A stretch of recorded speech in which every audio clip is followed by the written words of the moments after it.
Good morning, everyone. Thanks for tuning into the live. As you can appreciate, there's a lot of information at this time. We had some technical difficulties on the live. Here's the full update.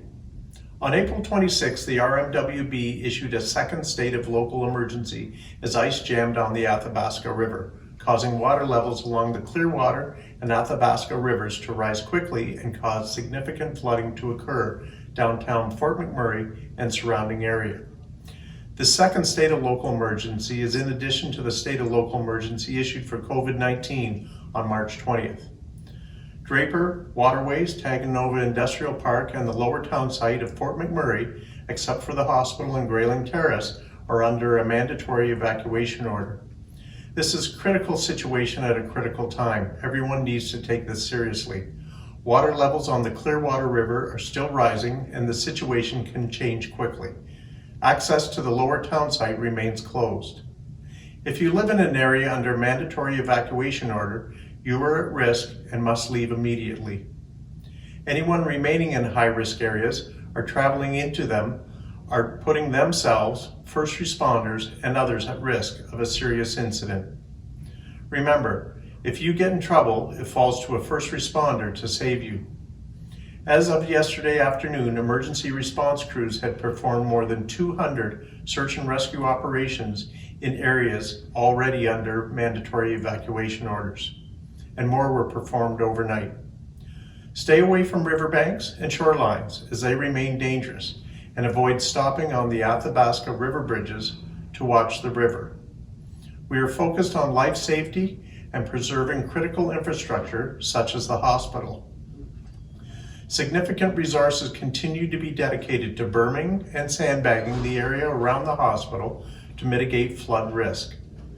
We're in constant communication with their leadership, and they assure us that they're in good shape. Staff and volunteers worked through the night at registration centers to support the high volume of evacuees and ensure accommodations were available to everyone in need. If you don't need immediate support or accommodations, there's no need to check in right now. Thousands have registered at the drive-through registration centers at the Oil Sands Discovery Center and at the Casman Center.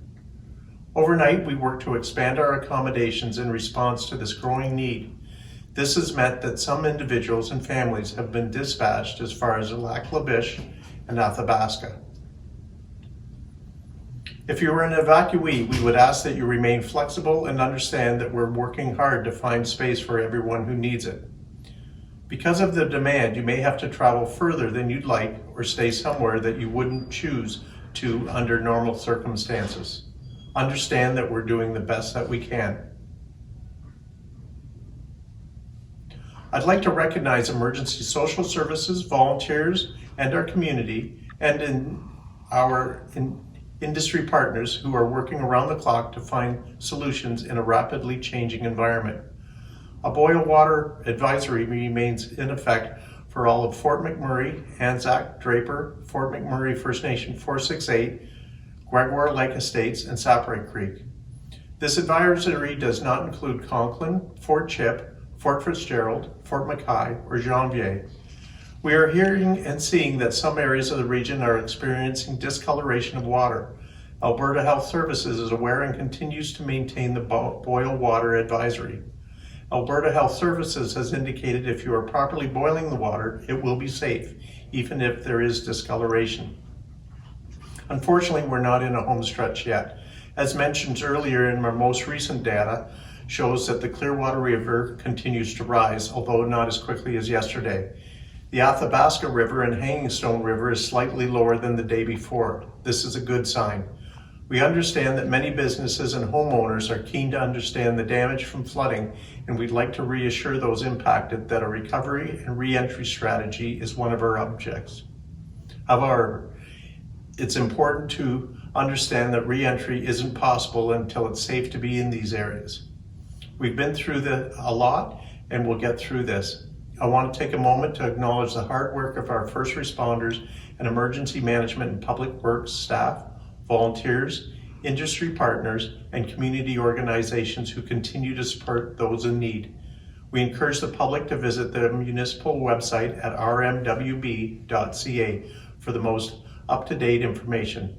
Stay informed, stay strong, and stay safe. Thank you.